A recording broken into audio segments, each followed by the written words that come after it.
to understand there are some really big diseases that can happen with smoking. So people can develop lung cancers, people can develop oral cancers, people can develop any cancer of the body with smoking being the biggest risk factor. And like I said, heart attacks, strokes are very common in people who smoke. People with smoking history can actually also develop what we call as peripheral vascular disease, meaning disease that affects the vessels of the body, and more so the legs and the hands, where then there is a narrowing of arteries, narrowing of the vessels, causing huge problems. So all in all, the smoking is a slow killer. It works in the background and you only realize when it hits you very hard with a problem. So therefore, it is causing damage continuously and slowly over years.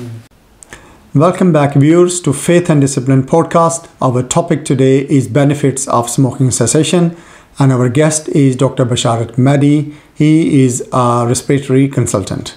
Welcome, Dr. Basharat Mahdi, to Faith and Discipline podcast. Thank you very much. Our first question today is, why do people smoke and how old is smoking? So as we all know, smoking is more of a habit, and it's more of an addiction towards the chemicals that are present in the smoking.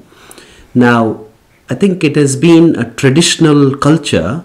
People have started smoking for a very long time, and it is more of an effect of a peer group and a friends gathering together, trying to enjoy and have some good time. And unfortunately, smoking has become a cultural habit, and people think it is a fashion these days. And it's been there for a long time now. So that's how the smoking actually came into existence. So if it is a quite old thing, people have been smoking for ages, maybe centuries, but when did we realize the smoking is harmful? To be honest, it's a difficult question, because I think people started realizing it is harmful when they started seeing the negative impact of it. The negative impact is predominantly on the health, but I think it's important to appreciate the negative effect it has on finances, it has on social impact, and also the negative impact it has on children. I think that's when people started realizing that smoking is actually a very bad thing that's developed gradually over a period of time. And what is the scale of this problem? How big is this problem in this country? Without underestimating, what I would certainly say is smoking is a huge problem. It's a big lifestyle measure that actually has a huge impact on every system that you come across. Not just the human body, but across various sectors. So this is a massive problem. If you actually look at the figures, the prevalence is about 20 to 30%, probably more in women than men at the moment actually. So there is a huge prevalence of this problem in the community. So what are the health risks associated with smoking, and when did we realize scientifically these are associated with smoking? It's a very good question, because see, smoking is one thing that affects every organ in the body. You can start from the brain, it gives you strokes. You look at oral cavity, it gives you oral cancers. Go down further, you go to the lungs. The biggest organ that gets affected by smoking is the lungs. If you look at the heart, that gets affected by smoking. If you look at the stomach, the kidneys, the muscles, the bones, the small vessels in the body, the eyes, the brain, the heart, all the small vessels in the body, they all get affected by smoking. Because this is not something that works on the structures. It goes quite deep in. It goes into the bloodstream. And the chemicals in the smoking is actually what causes all these issues.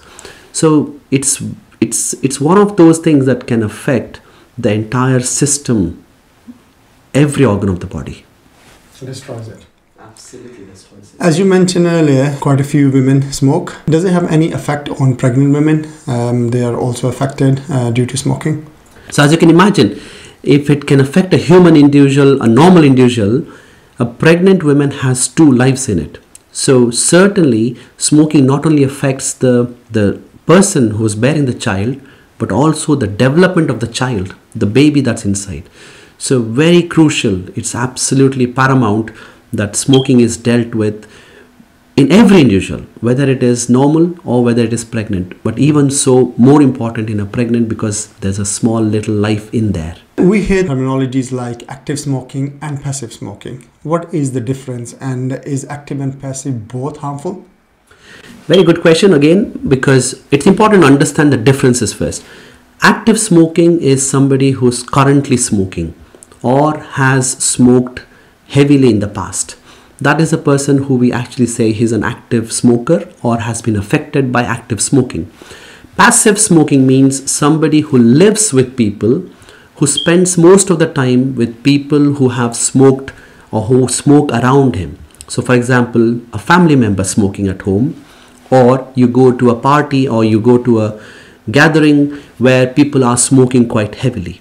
So that is the person who's been exposed to the cigarette smoke, not actively smoking, but he's been exposed to the smoke. That's why we call it as a passive smoking. Unfortunately, if you are a passive smoker and you are exposed to a lot of smoke around you, you almost have the similar effect of being an active smoker. It's very hard as a passive smoker to stay away from active smokers, because at the end of the day, they are your friends and you lose the company of those friends.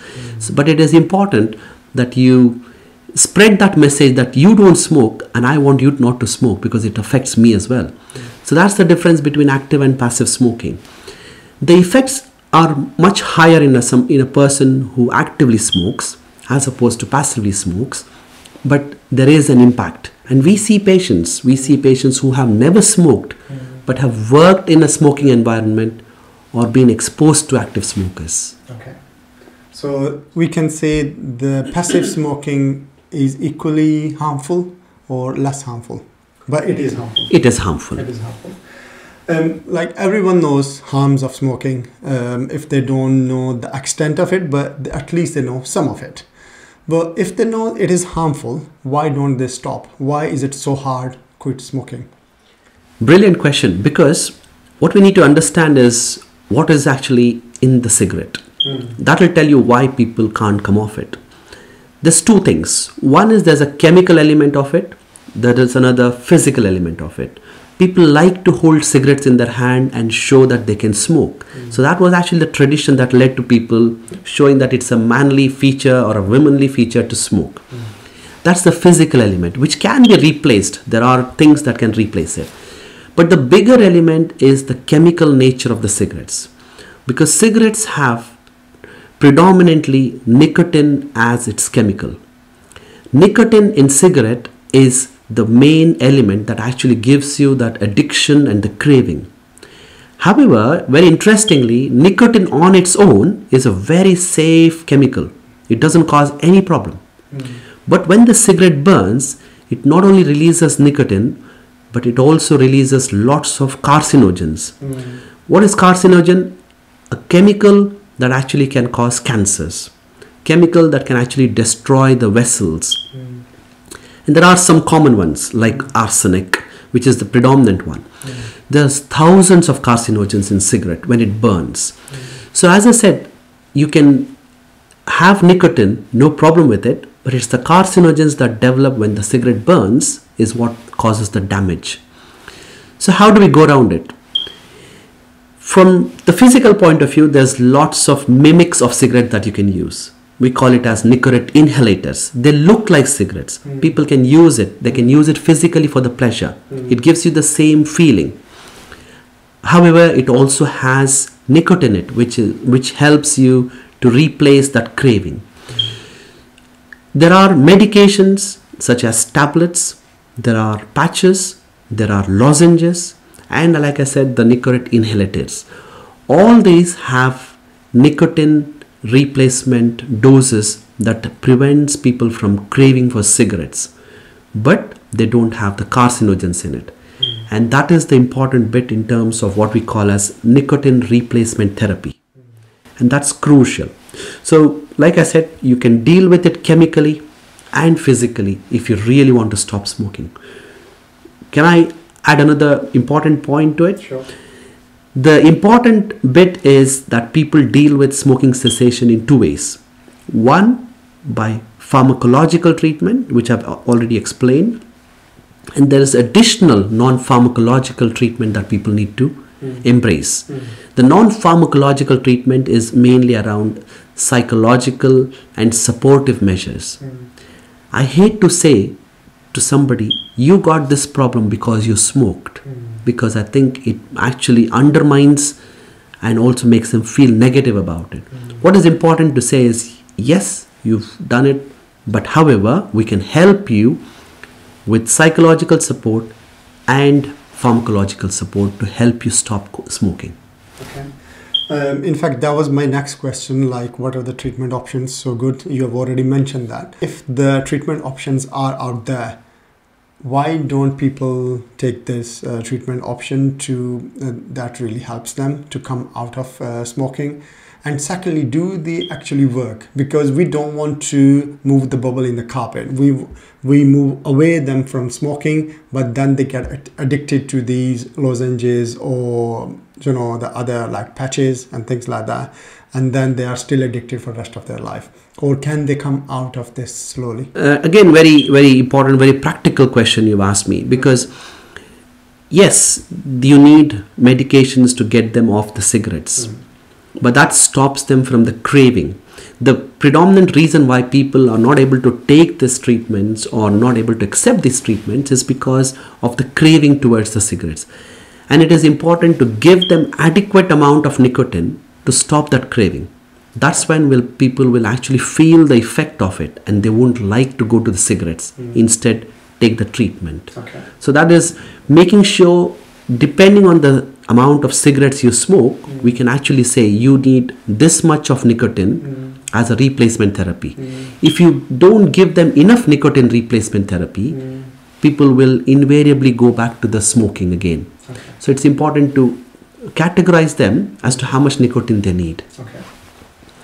Sorry, I forgot your second question. The second question is like, if they are moving away from cigarettes and going towards nicotine, and then rest of their life, are they still addicted to nicotine, or can we decrease the amount and then slowly they can wean off? Obviously, it is very individualized and very personalized care here, because some people will need that initial support to come off the cigarettes with nicotine. Some people might need it for a prolonged time in terms of nicotine itself. But I think there is a fundamental way of actually dealing with it, and this is how patients deal with, or people deal with, smoking cessation. When there is a catastrophic event happening, or there is an acute hospital admission, or there is an acute medical issue, that is probably the biggest trigger for people to stop smoking. They might need some nicotine in the beginning, but when they start realizing, actually, I needed to stop this anyway, they'll come off it very quickly, and they can come off the nicotine as well. However, some people might just need a little bit of a boost, or maybe intermittently a bit of nicotine, just to help them come off completely. Thank you very much, Dr. Mehdi. I believe our viewers have found advice and all the knowledge very helpful. Thanks for coming. Thank you. My pleasure, and thank you very much. Thanks, viewer, for watching this episode. If you found this useful, you can share with your family and friends.